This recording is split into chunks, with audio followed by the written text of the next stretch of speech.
NCERT हम लोग follow करेंगे। ठीक। तो चलिए तो भूमिका इसकी देख लेते हैं भाई। देखो यहाँ ये कह रहा है, सबसे पहले ऊपर लिखा हुआ है mathematics is the indispensable instrument of all physical research. ठीक है, बहुत अच्छी बात कही गई है। आगे कह रहा है जो इंट्रोडक्शन है, आज टॉपिक देख लो भाई, संबंध एवं फलन। ठीक है, रिलेशन एंड फंक्शन, ये अपने को करना है। एनसीईआरटी पहले कवर करूंगा, इसके बाद आरडी शर्मा, इसके बाद मतलब आरडी शर्मा और यूनिवर्सल ऑप्शनल है, कोई एक मैं कर सकता हूँ, वो डिपेंड करता है कि किसमें अच्छे मैटर दिए गए हैं, मैं उनको लेके चलूंगा। बाकी क्वेश्चन के लिए आप लोग परेशान नहीं होना, क्वेश्चन हम लोग ढंग का करेंगे। थोड़ा सा आप लोगों का ये बन जाए, एक आप अ, ये बन जाए कि नहीं कुछ बच्चे हैं तो मैं क्लास भी लेके आऊँ, प्रैक्टिस क्लास भी लेके आऊँ। ठीक है, तो चलो देखते हैं। और ढंग से प्रॉपर आप 1 घंटा 1.25 घंटा जो भी क्लास चलती है, आप बस वीडियोस देखा करो। ठीक है, मैं यहाँ कोशिश करता हूँ कि आपको सारी चीज़ों को समझा सकूँ, सारी चीज़ों को बहुत प्रॉपर वे में क्लियर कर सकूँ। बुक, जो भी बुक ये है, इसको मैं अच्छे से आप लोगों को डिलीवर कर सकूँ बस।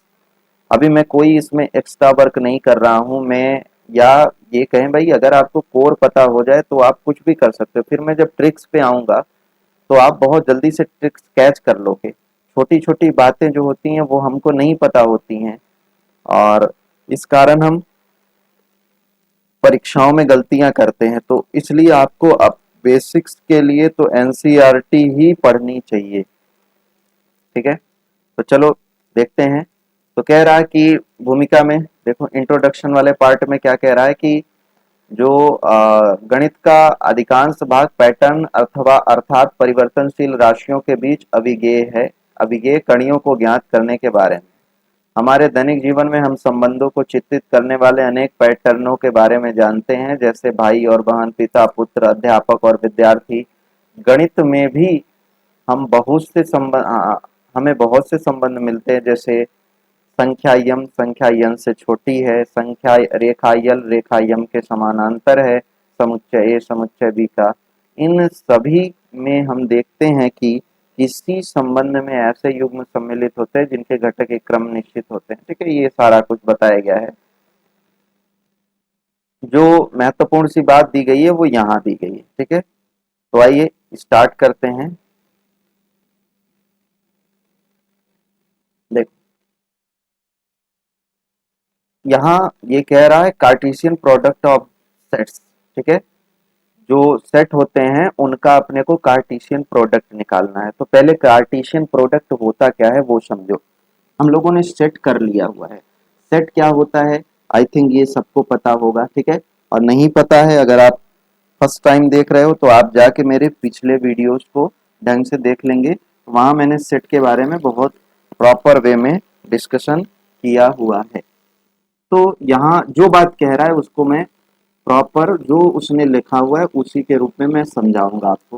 देखो कह रहा है कि मान लीजिए ए 2 प्रकार के रंगों का और बी 3 वस्तुओं का समुच्चय है। मतलब ए एक सेट है जिसमें कि लाल और नीला रंग है उसके एलिमेंट, और बी एक सेट है जिसमें बी सी एस ये इसके एलिमेंट है। ठीक है, अब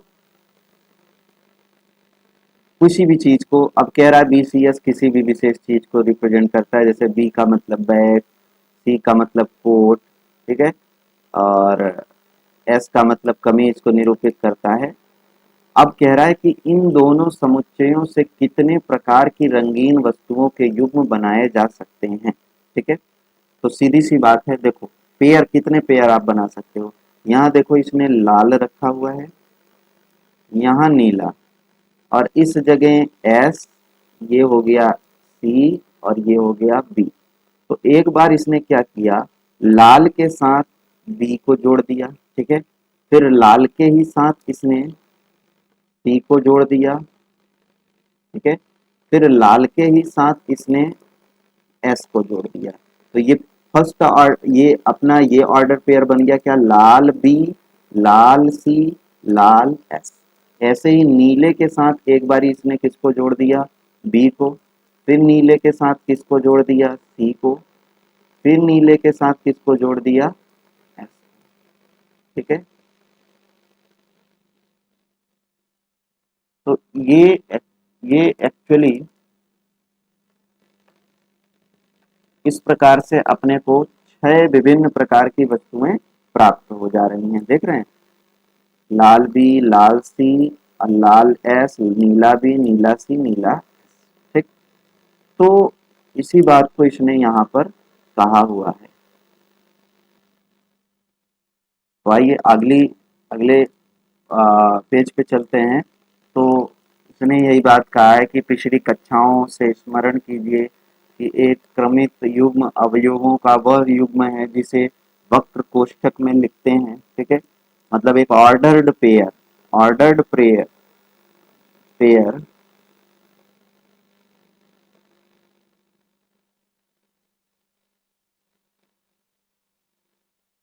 एक ऑर्डर एक जो ऑर्डर्ड पेयर आपका होगा, ठीक है, वह अवयवों का वह युग्म होता है जिसे वक्र कोष्ठक में लिखते हैं। ठीक है, और जिनको एक दूसरे से विशिष्ट क्रम में समूहित किया जाता है। अर्थात यहाँ इसने लिखा हुआ है कि अर्थात क्या चीजें हो रही हैं उसी के बारे में, कि P और Q एक मेरा ऑर्डर्ड पेयर है। ठीक है, तो ये जो P होगा वो किसी विशेष से बिलोंग करेगा और Q मान लो किसी विशेष Q से। अब इसी को इसने डेफिनेशन में क्या दिया हुआ है, कार्टेशियन प्रोडक्ट ऑफ।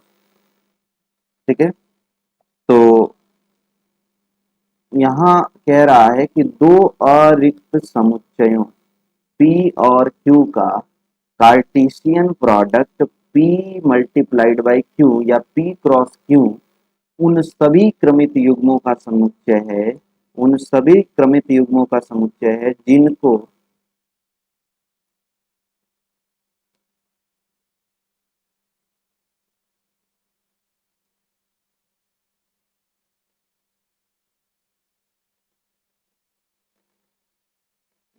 कि आप प्रथम घटक से तथा द्वितीय घटक Q से लेकर बनाया जा सकता है। कुल मिला के इसने ये बात कही कि P क्रॉस Q जो होता है उसमें जो ये P होता है, ये मतलब P क्रॉस Q में जो अपने को ऑर्डर्ड पेयर मिलेंगे, उस ऑर्डर्ड पेयर में पहला जो होगा वो P से बिलोंग करेगा और जो दूसरा होगा वो किससे बिलोंग करेगा, Q से बिलोंग करेगा। यदि P या Q में कोई रिक्त समुच्चय हो तो कार्तीय गुणन भी रिक्त समुच्चय होता है, अर्थात P cross Q is equal to 5। मतलब अगर P और Q में कोई एक वाइड सेट होगा, नल सेट होगा, तो याद रखना उनका कार्टेशियन प्रोडक्ट भी एक नल सेट ही होगा। क्लियर हो रही बात की नहीं? कुल मिला के ये P क्रॉस Q जो होता है वो एक सेट होता है, लेकिन ये सेट बनता कैसे है, तो ये सेट बनता है P और Q के एलिमेंट्स को ऑर्डर में लिख लो। अब ऑर्डर में कैसे लिखोगे, तो पहले P का एलिमेंट रखो, उसके बाद Q का एलिमेंट रखो। ठीक है, अगर यही Q क्रॉस P होता तो इसका मतलब पहले Q का एलिमेंट रखते हैं हम लोग, उसके बाद P का एलिमेंट रखते हैं। ठीक है, अर्थात हम कह सकते हैं कि जो पिछले में था कि A क्रॉस B का जो वो लाल बी लाल सी, एक्चुअली वो किसको रिप्रेजेंट कर रहा था, A क्रॉस B को। ठीक है, अब यहाँ आगे एक और बात कह रहा है,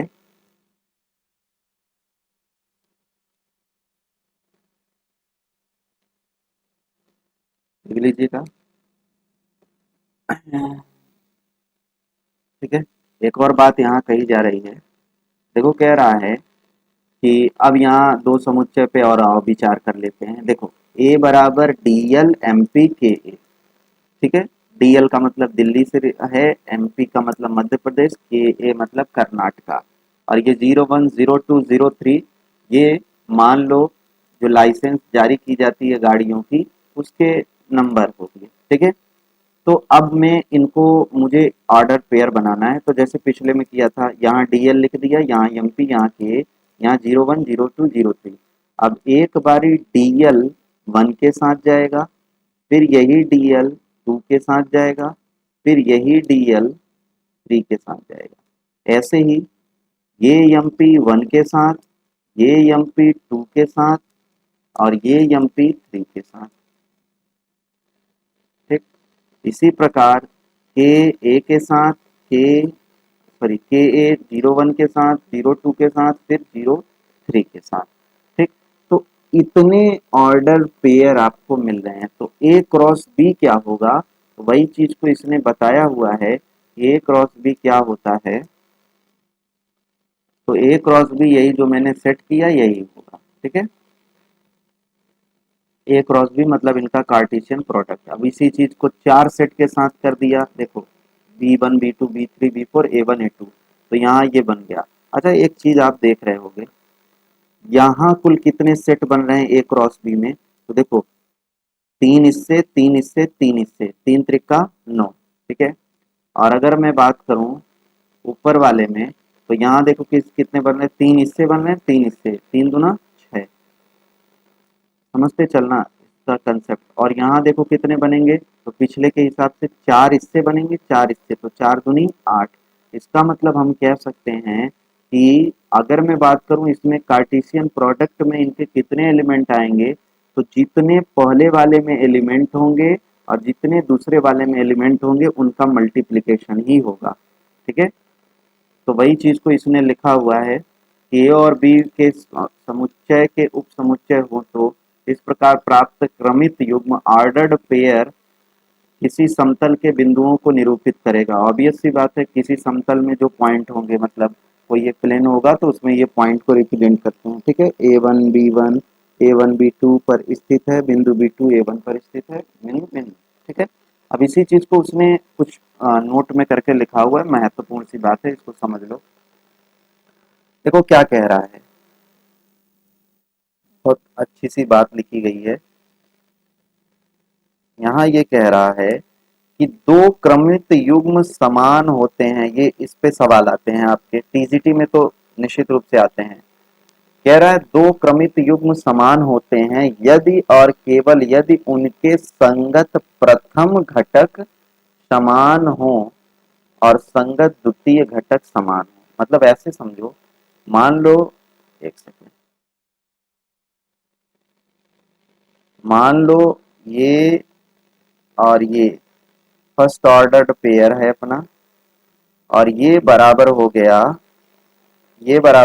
किसी दूसरे वाले ऑर्डर पेयर के, ठीक है। तो इसका मतलब ये हो जाता है कि ये तभी बराबर होंगे जब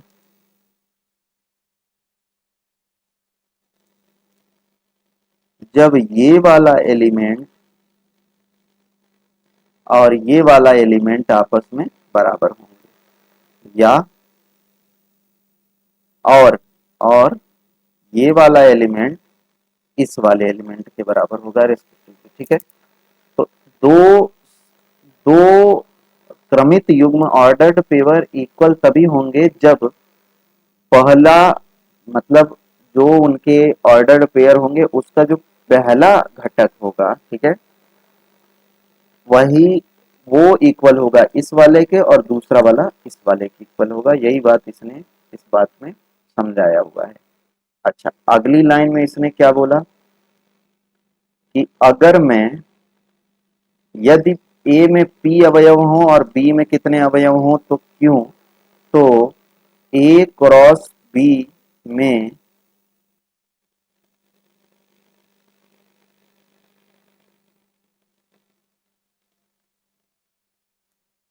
ए क्रॉस बी में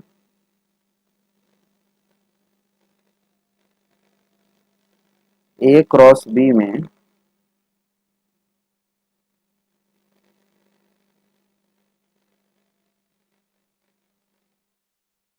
पी क्यों अवयव होंगे, ठीक है। वही चीज जो अभी मैंने समझाया, 4 दूनी 8, 3 दूना 6, 3 त्रिका 9। तो सीधी सी बात है, अगर किसी में ए पी अवयव हैं और दूसरे वाले में क्यू अवयव हैं, तो उनका जो कार्टेशियन प्रोडक्ट होगा उसमें हमेशा उनके मल्टीप्लिकेशन के बराबर होगा, ठीक है। अब कह रहा है कि यदि ए और बी अरिक्त समुच्चय हो और ए या बी में से कोई अपरिमित है, ठीक है, इनफाइनाइट सेट है, तो याद रखना ए क्रॉस बी ऑब्वियस सी बात है क्या होगा, इनफाइनाइट सेट होगा, ठीक है। फोर्थ पॉइंट कह रहा है ए क्रॉस ए, मतलब समझो, जैसे जैसे अगर दो लोगों का मल्टीप्लिकेशन होता था तो उसे ऑर्डर्ड पेयर कहते थे, ठीक है। अगर इसी प्रकार 3 लोगों का मल्टीप्लिकेशन होगा तो इसे कहते हैं ऑर्डर्ड ट्रिपलेट। ऑर्डर्ड ट्रिपलेट, तो यहाँ 3 लोगों का गुणा हुआ है, 3 लोगों का मल्टीप्लिकेशन हुआ है, तो इसलिए इसको बोला गया क्रमित त्रिक या ordered triplet. Okay, I think इतनी बात समझ आ रही होगी। अब देखो, यहीं एक एग्जाम्पल के माध्यम से आपको सारी बातें समझाई गई हैं। ये देखो एग्जाम्पल जो अभी मैंने समझाया, वही चीज को इसने लिखा हुआ है। एग्जाम्पल देखो, कह रहा है यदि x+1 y-2 is equal to 3 1, मतलब x+1 और y-2 इज इक्वल टू क्या हो गया 3 1, तो एक्स वाई का मान मैंने बताया ऑर्डर्ड पेयर इक्वल तभी होंगे जब पहले का, इस तरफ वाले का पहला जो घटक है ये दूसरे वाले के बराबर होगा। मतलब x+1 किसके बराबर हो गया, 3 के, फर्स्ट वाला फर्स्ट के, सेकंड वाला सेकंड के। तो यहाँ से ऑब्वियस सी बात है एक्स वाई का मान हम लोग निकाल लेंगे। एग्जाम्पल नंबर 2 पे आते हैं। देखो एग्जाम्पल नंबर 2 में क्या कह रहा है कि यदि P बराबर ए बी सी,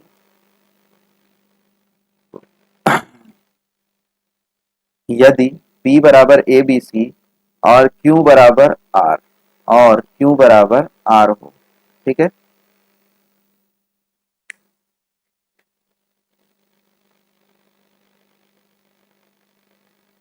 Q बराबर आर, तो P क्रॉस Q तथा Q क्रॉस P ज्ञात कीजिए। तो P क्रॉस Q का मतलब पहले P बाद में, मतलब जब हम लिखने लगेंगे तो P वाला जो एलिमेंट होगा वो आगे लिखा जाएगा ऑर्डर्ड पेयर में, ठीक है। तो P क्रॉस Q क्या होगा, एक बारी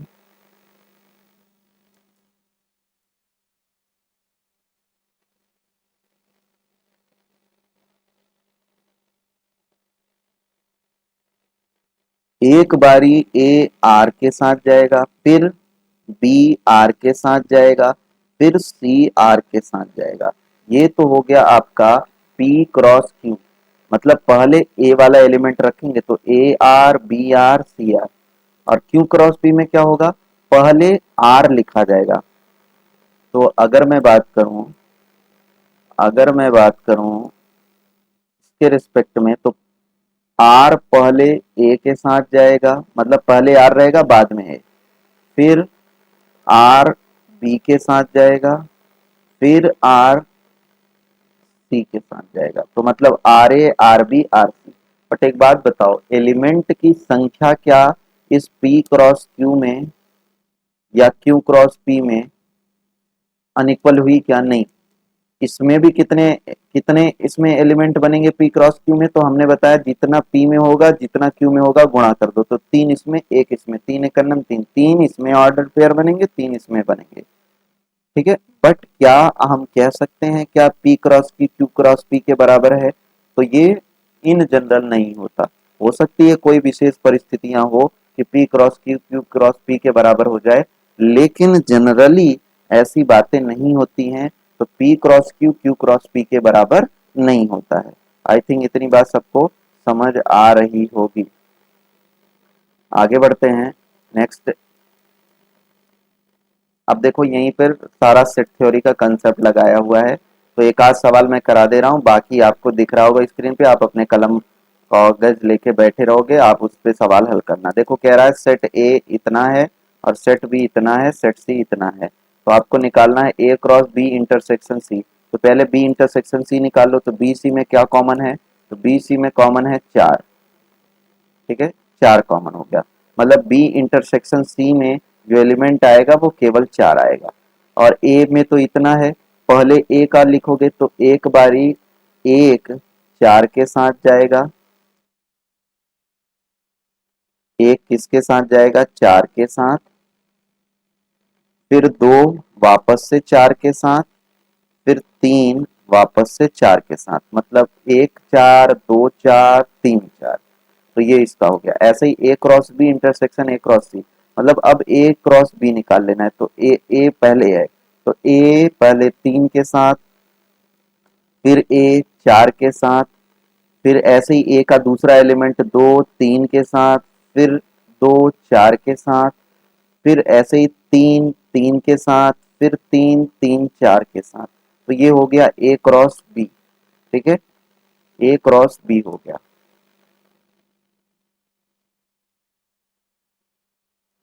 इसी प्रकार ए क्रॉस सी, तो आप निकाल लोगे ए क्रॉस बी। जब निकल जाए तो ए क्रॉस बी और ए क्रॉस सी में जो भी इंटरसेक्शन, मतलब जो भी आपको ऑर्डर पेयर सेम दिखे, पेयर समझना, जैसे कभी आपको 4 1 दिख जाए तो और दूसरे में 1 4 हो तो आप उसे इक्वल नहीं मानोगे। दोनों में सेम दिखना चाहिए। 1 4 यहाँ है तो ऊपर वाले में भी 1 4 हो। ऐसा नहीं कि उसमें 4 1 हो गया तो ले लोगे।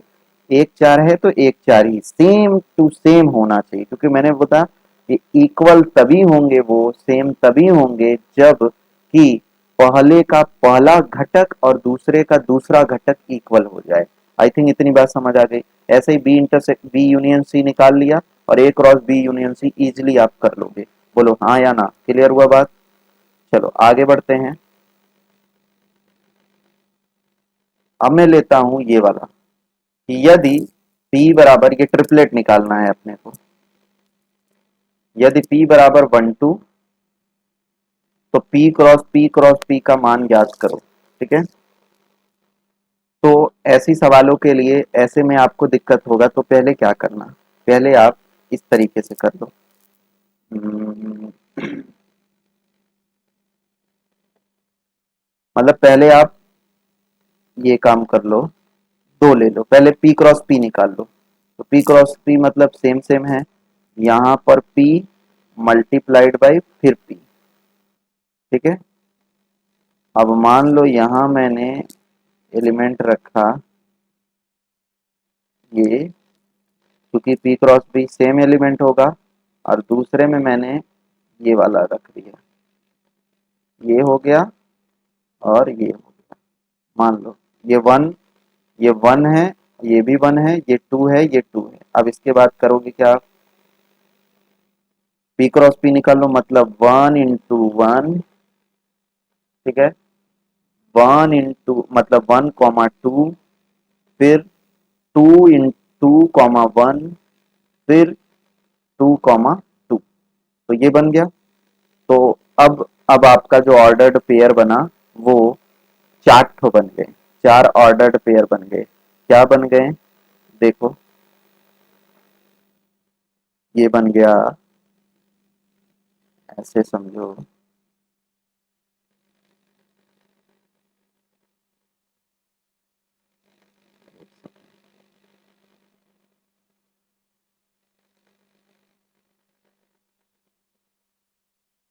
1 1। ठीक है, फिर 1 2। ओके, फिर 2 1, फिर 2 2।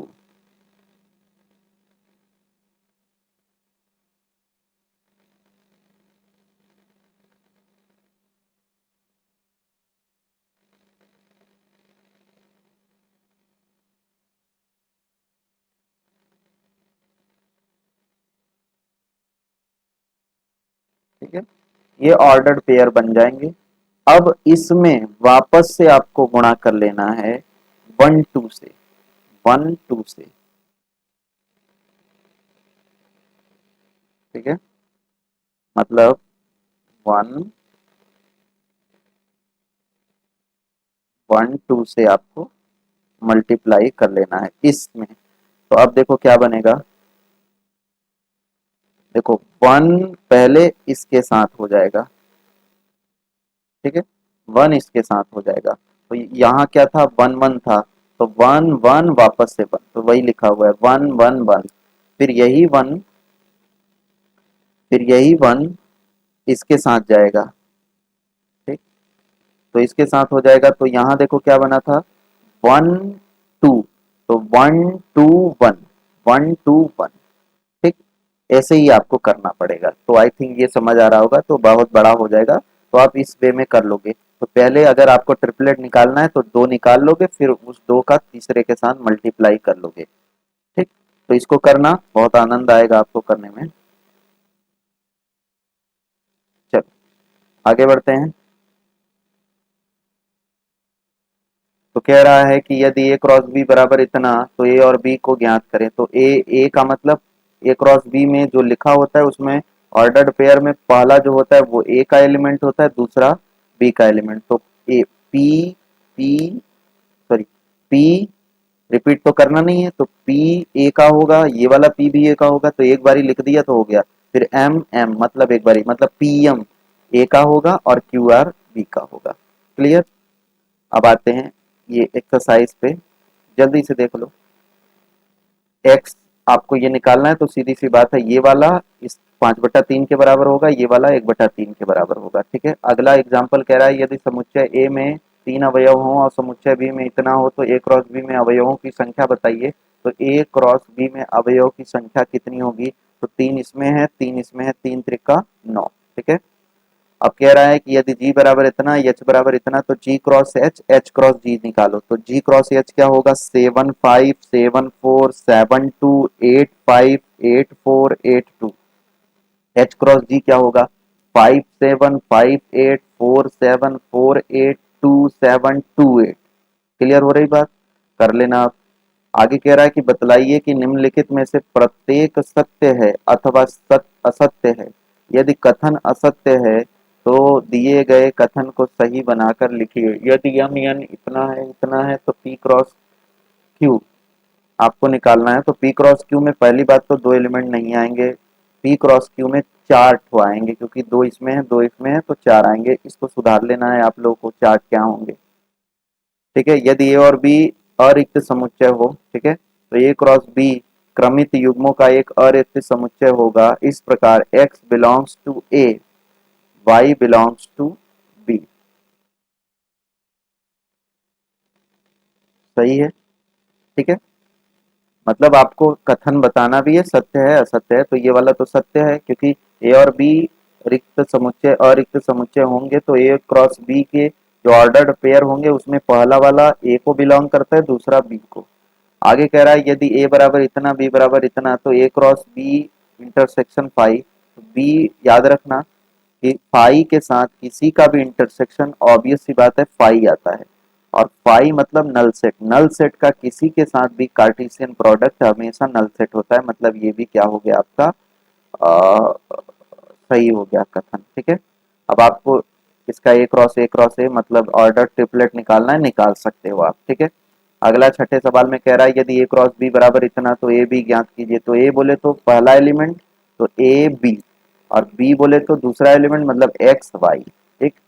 अब कह रहा है कि मान लीजिए ए बराबर इतना इतना इतना, तो सत्यापित कीजिए इतना बराबर, तो इसको आप सॉल्व कर सकते हो, ठीक है। ए क्रॉस सी में कितने उप समुच्चय होंगे, ए क्रॉस सी में कितने उप समुच्चय होंगे। देखो पहले ए क्रॉस सी में एलिमेंट कितने होंगे, तो ए में है 2, सी में है 2, तो 2 दूनी 4, तो 4 ठो एलिमेंट होंगे। उन 4 एलिमेंट से किसी भी सेट के एलिमेंट अगर m हो, तो उसके कितने सबसेट बनते हैं, 2 की पावर m। तो ए क्रॉस सी में 4 एलिमेंट हैं, इसका मतलब उसके कितने सबसेट बनेंगे, 2 की पावर 4। 2 की पावर 4 बोले तो 16 एलिमेंट बनेंगे, 16 सबसेट बनेंगे, ठीक है। ऐसे ही आप निकाल लोगे सेट थ्योरी के कंसेप्ट से। अब आगे कह रहा है कि मान लीजिए ए बराबर 1 2 बी बराबर इतना, तो ए क्रॉस बी लिखिए, कर सकते हो आप।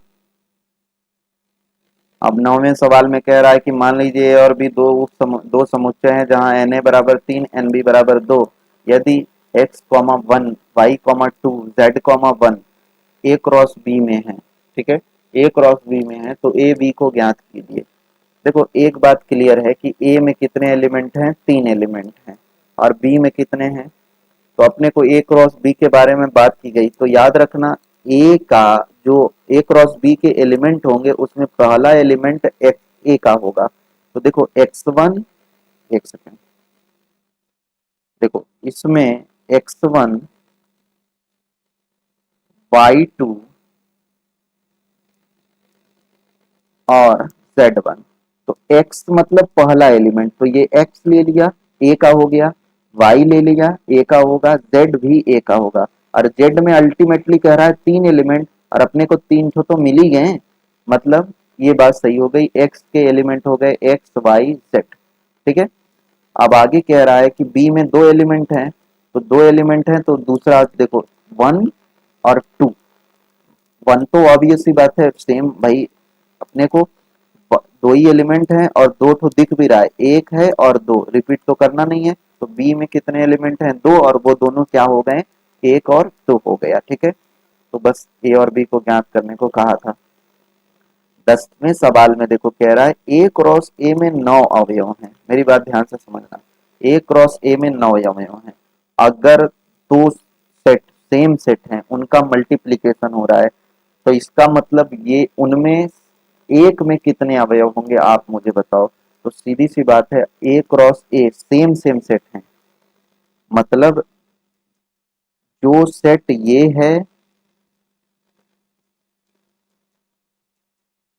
वही सेट ये भी है। ठीक है। अब अगर इसमें 9 कब आएंगे, 9 कब आएंगे, सीधी सी बात है, जितने इसमें एलिमेंट होंगे उतने ही इसमें एलिमेंट होंगे, इनका मल्टीप्लाई। तो ऐसे दो नंबर का मल्टीप्लाई, ऐसे दो सेम नंबर का मल्टीप्लाई करो 9 आए, तो आप कहोगे सर 3, मतलब पहले में कितने एलिमेंट होंगे, 3 एलिमेंट होंगे। ठीक है। और दूसरे में कितने एलिमेंट होंगे, तो दूसरे में भी कितने एलिमेंट होंगे, 3 एलिमेंट होंगे। आई थिंक इतनी बात समझ आ गई। अब मेरे को वही 3 एलिमेंट निकाल लेना है। तो 3 एलिमेंट, वही 3 एलिमेंट होंगे क्या क्या, तो मेरी बात गौर से देखो। ये जो दो आपको दिया है सेट, देख सकते हैं, ये जो आपको दो सेट दिया हुआ है, ऑर्डर्ड पेयर दिया हुआ है, इसमें पहला एलिमेंट, इसका पहला एलिमेंट इस वाले का होगा पहला पहला।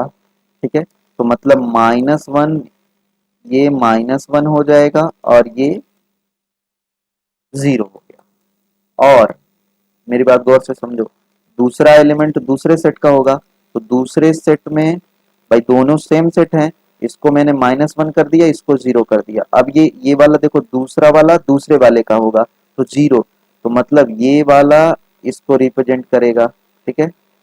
और ये 1 इसको रिप्रेजेंट करेगा। आप मुझे बताओ, जब दोनों सेम सेट हैं और ये -1 हो गया, ये 0 हो गया, ये 0 हो गया, ये 1 हो गया, तो दोनों सेम है, तो ये मतलब इसको भी -1 होना होगा, तो ये -1 हो जाएगा, ये 0, ये 1, मतलब उसके तीनों एलिमेंट निकल गए। तो समुच्चय ए में एलिमेंट क्या है, -1 0 1। ठीक है। और ए क्रॉस ए आप निकाल लेना, 9 दो तो दिया है, 7 तो आप निकाल लेना मल्टीप्लाई करके। ठीक, कर लोगे। अब महत्वपूर्ण सी बात, जो एक्चुअल आपका चैप्टर है वहां पे एंट्री कर गए हैं, रिलेशन। ठीक है। तो रिलेशन को आप लोगों को ऐसे समझो, जैसे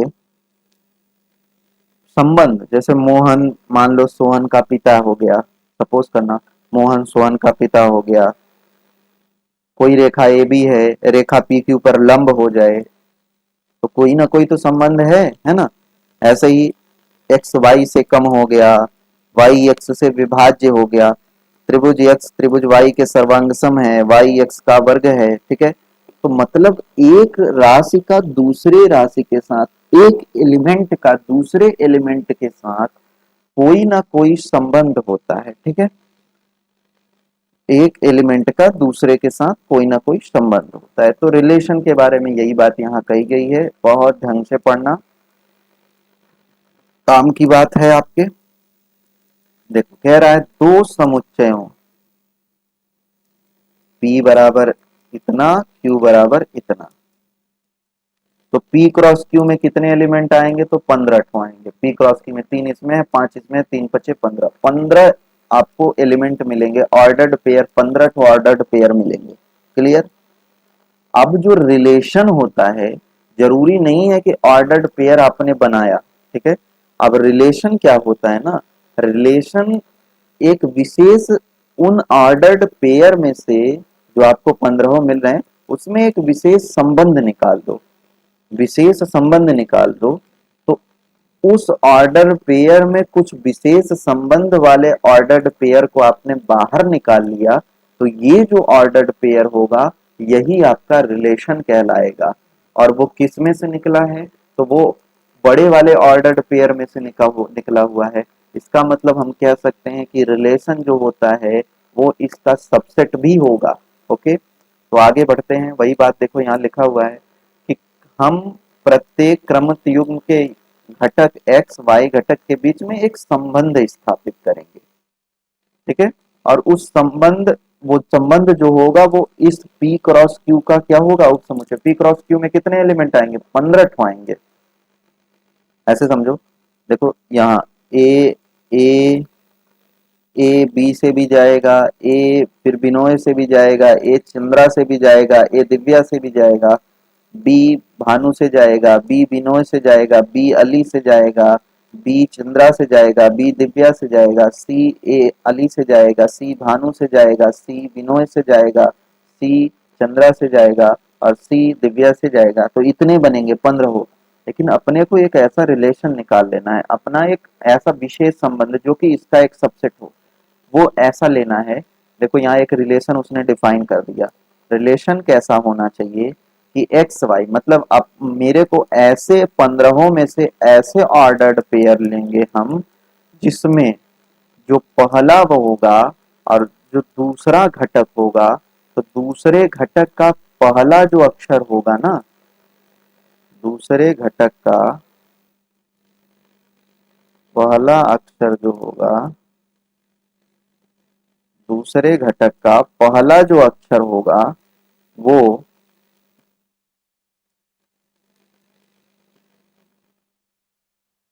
मतलब ऐसा लोगे, पहला जो एलिमेंट होगा वो वाई का पहला अक्षर होना चाहिए, ठीक है। जो यक्स होगा वो बिलोंग करेगा पी में और वाई बिलोंग करेगा क्यू में। अब देखो यहाँ मैंने सेट लिखा, अब यहाँ 15 बनते लेकिन काम का ये यही इतना दिखा है। अब बताओ, अली में ए लिखा है, इस तरफ ए कहाँ है? तो ए स्मॉल ए यहाँ पर है। भानु में बी लिखा है तो इस तरफ बी यहाँ है, लेकिन बिनोय में भी बी है, मतलब यहाँ दो ऑर्डर्ड पेयर बनेंगे। मतलब ए का अली के साथ बन गया, बी का भानु के साथ भी बनेगा, बी का बिनोय के साथ बनेगा, और सी केवल चंद्रा के साथ बनेगा, दिव्या के साथ नहीं बनेगा, क्योंकि डी होता तो बन जाता। मतलब इतने अपने को बनेंगे रिलेशन, इतने ऑर्डर्ड पेयर बनेंगे। तो 15 ठो ऑर्डर्ड पेयर, लेकिन जो इसने संबंध स्थापित किया, जो इसने मेरे को बात बताई, उस हिसाब से केवल और केवल कितने बनेंगे?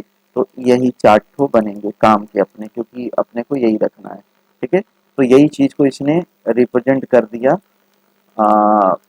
रिप्रेजेंटेशन कर दिया इस रूप में, ठीक। तो इसको अपन लोग बोलते हैं ये आर रिलेशन है,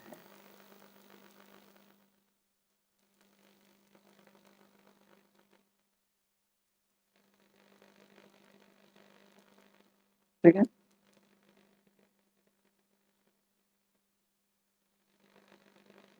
अब देखो परिभाषा एक और दी गई है आपको, उसको भी समझ लो। कह रहा है किसी अरिक्त समुच्चय ए से अरिक्त समुच्चय बी में संबंध कार्तीय गुणन ए क्रॉस बी का एक उप समुच्चय होता है। मतलब कोई जो रिलेशन होता है ना, वो ए क्रॉस बी का एक सबसेट होता है, और समुच्चय ए क्रॉस बी के क्रमित युग्मों के प्रथम तथा द्वितीय घटकों के मध्य एक संबंध स्थापित करने से प्राप्त होगा। ऐसे नहीं कि जो मन करे वो आप ले लो, जो मन करे वो आप ले लो, ऐसा नहीं होगा। आपको ऐसा लेना पड़ेगा कि जिसमें पहला दूसरे का कोई ना कोई संबंध हो, पहला तथा दूसरे के मध्य एक संबंध हो। तो जो दूसरा होगा ना सर,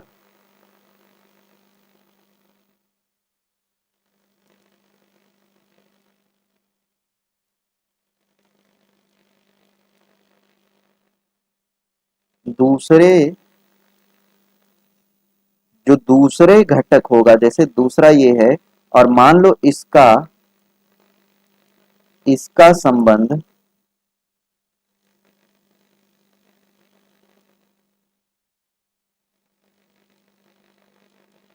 मान लो इसका संबंध, इसका संबंध जो है वो से है, ठीक है। तो इसको, इस दूसरे वाले को, इसको इसको बोलते हैं, यह इसका, इस तरफ वाले का इमेज है ना। ये वाला एलिमेंट, ये जो है इसका प्रतिबिंब है, या ये जो है इसका प्री इमेज है, ठीक है। दो बातें होंगी, बाद वाला इमेज होगा पहले वाले के, या पहला वाला बाद वाले का प्री इमेज होगा। बात समझ आ रही है कि नहीं? दोनों का मतलब एक ही है। मतलब ये, अगर इसको ए नाम दूं तो ए बी का प्री इमेज है और बी ए का इमेज है। आई थिंक इतनी बात समझ आई सबको। अगले अगले कंसेप्ट में चलते हैं।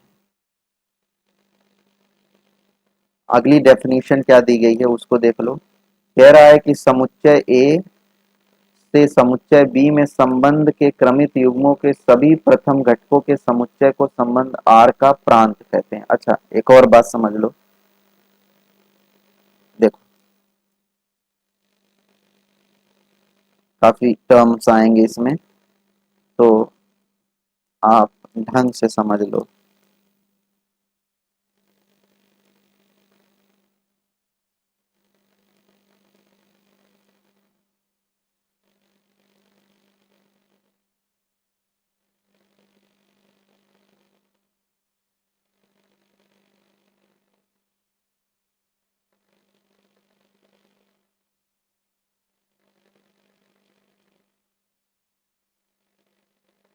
ठीक है, मान लो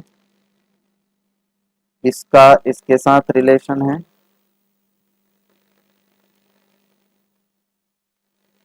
इसका इसके साथ रिलेशन है, किसी का भी हो सकता है, इसका इसके साथ है, इसका इसके साथ रिलेशन है, ठीक है। तो अभी तक हमने क्या समझाया कि ये वाला जो होगा, जैसे ये ब्लू वाला जो है, इसको हम कहेंगे कि ये इसका इमेज है या ये इसका प्री इमेज है, नंबर एक बात। और नंबर दो बात, इसमें इसके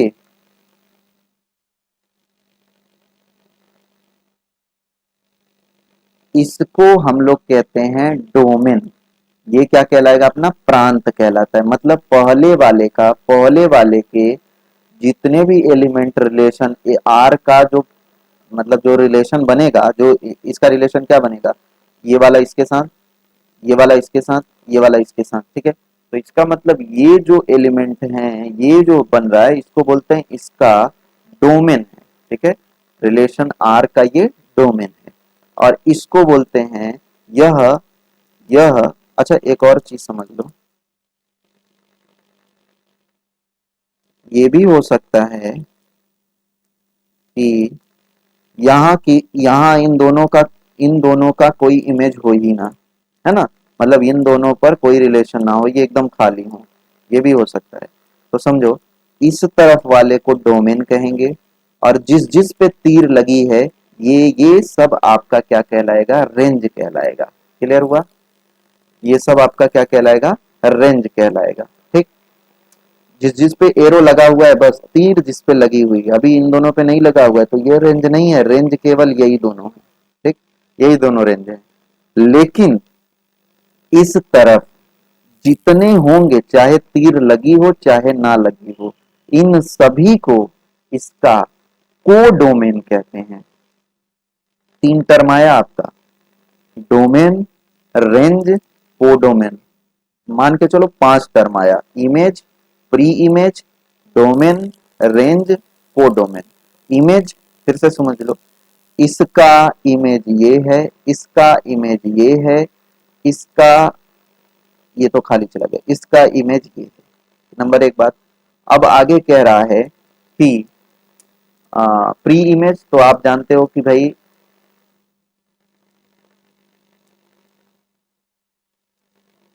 सॉरी, ठीक है, ये जो हैं ये लोग इनके इमेज हैं और इसके प्री इमेज ये लोग हैं, ठीक है। मतलब इधर वाले इसके प्री इमेज होते हैं और इधर वाले इस वाले के इमेज होते हैं। इस तरफ वाला इमेज होगा, इस तरफ वाला प्री इमेज होगा, ठीक, उधर वाले का। अब इसके बाद अपन लोग बात करते हैं डोमेन की। डोमेन बोले तो इस तरफ वाले सारे जिस जिस से तीर निकली हुई है, ठीक है।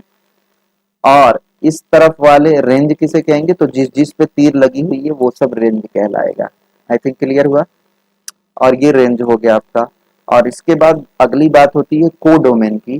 तो जिस पे तीर लगी है वो तो है ही, प्लस जिस पे तीर इस तरफ पे नहीं लगी है वो सब को ले लो, तो वो सारा कुछ आपका कहलाएगा कोडोमेन, ठीक है। मतलब हम कह सकते हैं कि जो हमारा रेंज होता है वो तो कोडोमेन का सबसेट होता है। कोडोमेन का क्या होता है, सबसेट होता है, क्योंकि इसी में तो अल्टीमेटली मिलेगा।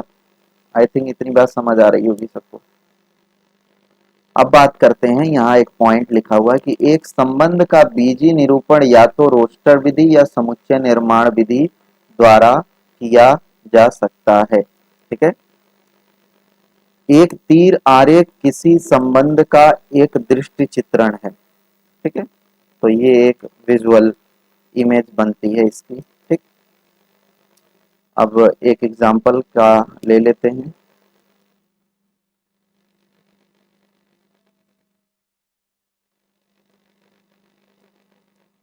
Okay okay.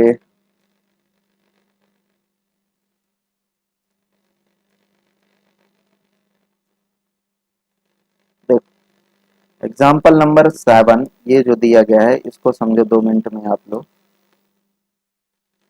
ये देखो ए है, ये आर इस तरीके से है, रिलेशन आपको एक डिफाइन कर दिया। अपने को ए से ए में एक संबंध बनाना है, लेकिन वो संबंध को उसने डिफाइन, ये डिफिनीशन है। एक सेकंड भाई, ये डेफिनीशन है इसकी, ठीक है। डेफिनीशन ये है कि एक्स वाई में y जो है वो x+1 होना चाहिए। मतलब देखो यहाँ कितने एलिमेंट हैं गिनो, 6 हैं, 1 2 3 4 5 6। 6 ए में भी होंगे, दूसरे वाले ए में भी होंगे, मतलब कुल मिला के 36 तो ऑर्डर्ड पेयर बनेगा। लेकिन उन 36 में अपने को केवल और केवल वही को लेना है जिनमें y जो होगा वो x में एक जोड़ के मिलेगा। y जो होगा x में एक जोड़ के मिलेगा। क्लियर हो रही बात। मतलब x में एक जोड़ दो तो y मिल जाए। मतलब जो नंबर रहेगा x वाला इस तरफ वाला, उससे एक ज्यादा वाले में यहाँ इमेज लगानी होगी। मतलब इसकी जो इमेज होगी वो उससे एक ज्यादा वाले में होगी। तो देखो 1 2 3 4 5 6 लिखा, 1 2 3 4 5 6 हो गया, ठीक है। अब देखो y हमने को एक्स से एक ज्यादा रखना है, मतलब इधर वाले से एक ज्यादा होना चाहिए। तो एक है, इधर एक से ज्यादा जहां पे भी होगा, मतलब एक से ज्यादा क्या होता है, दो। एक में एक जोड़ोगे क्या आएगा, अगला अगला, ठीक है। तो दो, तो एक की जो इमेज बनेगी वो दो, फिर दो की इमेज कहाँ बनेगी, तीन, तीन की कहाँ बनेगी, चार, चार की कहाँ बनेगी, पांच, पांच की कहाँ बनेगी, छह, छह की कहाँ बनेगी, सात, सात तो है नहीं, मतलब इसके इमेज इतने ही बनेंगे। तो यही बस, बनने को तो ऑर्डर्ड पेयर तो ढेर सारे बनते, देखो 1 1 1 2 1 3 1 4 1 5 1 6 2 1 2 3 2 4 2 5 2 6, ऐसे ऐसे 36 तो बनते। लेकिन हमको एक ऐसा रिलेशन डिफाइन कर दिया कि अपने को केवल ऐसा ही लेना है जिसमें इस तरफ वाले में एक जोड़ो तो इधर वाला मिल जाए, ठीक है। तो एक जोड़ने पर इसमें तो हम देखेंगे अगर एक है तो एक से ज्यादा वाला इसमें लेना है, एक से एक ज्यादा जो हो, तो यही इतने बनेंगे। क्लियर हुआ। अब इसका आपको प्रांत, सप्रांत और परिसर बताना है। तो प्रांत बोले तो इसका क्या हो जाएगा, इसका प्रांत आप बताओ। तो जिस जिस जहाँ जो जो इस तरफ वाले में है डोमेन, जो जो इस तरफ वाले में जिस जिस से तीर चली है वो लिख दो। तो 1 2 3 4 5 ये इसका डोमेन हो गया। रेंज जिस जिस पे तीर लगी है, तो 2 3 4 5 6 ये डोमेन हो गया, सॉरी रेंज हो गया। बात करते हैं कोडोमेन। कोडोमेन क्या होगा, ये पूरा का पूरा ले लोगे, मतलब जो छूटा है वो भी ले लोगे। तो 1 2 3 4 5 6 क्लियर। आई थिंक इतनी बात सबको समझ आ रही होगी, ठीक है।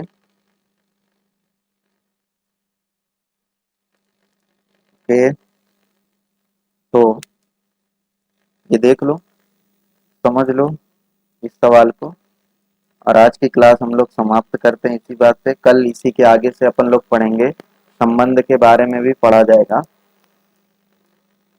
देखो, इस सवाल को देखने के बाद हम लोग क्लास समाप्त करते हैं। कह रहा नीचे दी गई आकृति में समुच्चय P और Q के बीच में एक संबंध, इस संबंध को समुच्चय निर्माण रूप में और रोस्टर विधि में आपको लिखना है, ठीक है। देखो यहाँ कुछ संबंध दिया गया है, उस संबंध को पकड़ने की कोशिश करो। देखो P 3 के साथ भी है और P -3 के साथ भी है। क्लियर हुआ,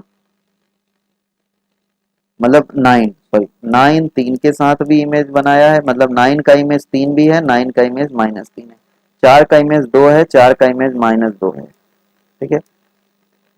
और 25 का इमेज 5 है, 25 का इमेज -5 है। तो रोस्टर वाली विधि से तो ये हो गया, ठीक है। और समुच्चय निर्माण विधि से क्या होगा, या जिसे हम लोग प्रॉपर्टी मेथड कहते हैं, तो इसमें एक्स वाई ऐसा लेना है कि इधर वाला जो वो है वो इस तरफ वाले का स्क्वायर है, मतलब ये आपका y है। तो x जो है वो y का वर्ग है। अपने को सब नहीं लेना है, अपने को ऐसा लेना है कि जिसमें दूसरे वाले का स्क्वायर करके पहला वाला मिल जाए, ठीक है। तो वही चीज कर लिया है।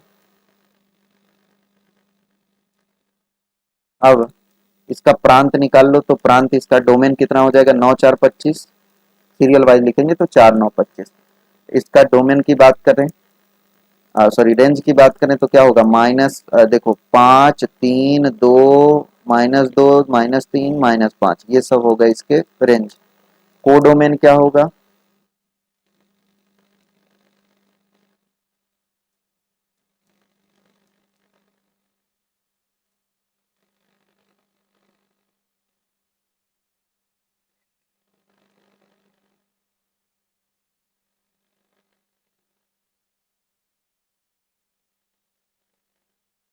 तो कोडोमेन का मतलब ये हो जाएगा, ये पूरे के पूरे लिख लेंगे आप लोग। आई थिंक इतनी बात समझ आ गई होगी सब लोगों को, ठीक है।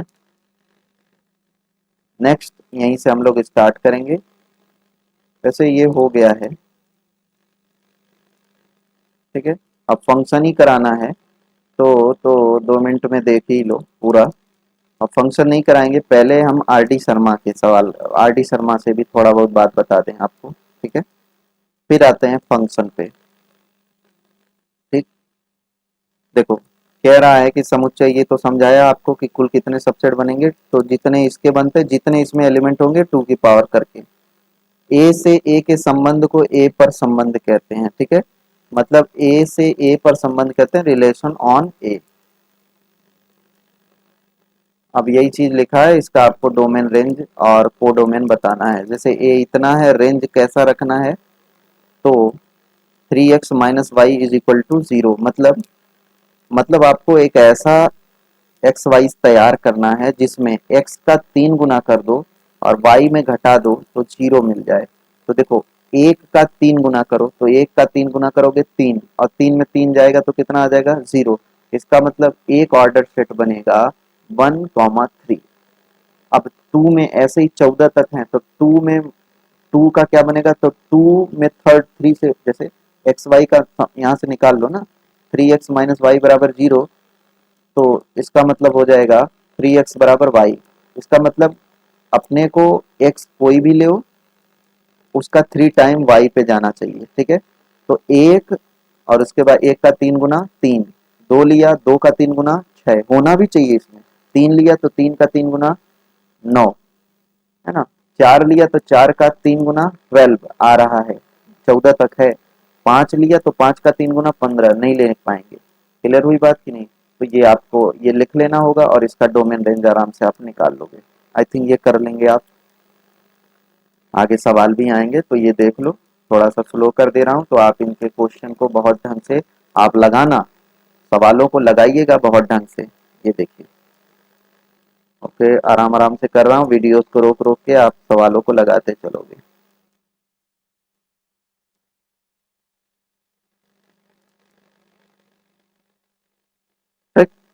Next point function. But function पढ़ने से पहले हम आपको आर डी शर्मा से पढ़ाएंगे थोड़ी बहुत बातें, फिर फंक्शन पे आएंगे। ठीक, ओके।